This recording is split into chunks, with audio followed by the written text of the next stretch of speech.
Welkom by ons video aan begrip van finansiële prestasie deur bruto en netto wins.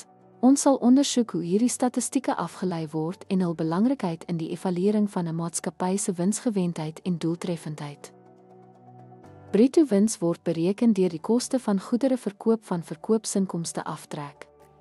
Hierdie maatstaf dui aan hoe doeltreffend 'n maatskappy sy goedere produseer en verkoop insig te gee in sy operasionele prestasie. Netto wins word verkry deur alle bedryfsuitgawes, rente en belasting van bruto wins af te trek. Dit verteenwoordig die finale wins en bied 'n omvattende oorsig van 'n maatskappy se finansiële gesondheid en winsgewendheid.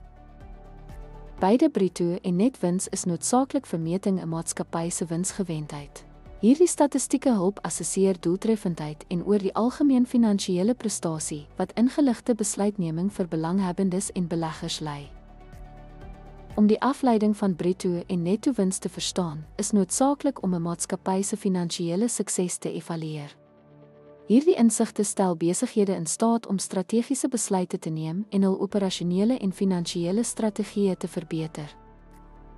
Deur te analiseer bruto wins, maatskappye kan areas vir kostevermindering en doeltreffendheidsverbeterings identifiseer.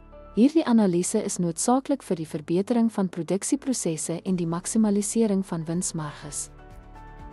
Netto winsanalise help besighede om die impak van bedryfsuitgawes, rente en belasting op hul winsgrens te verstaan.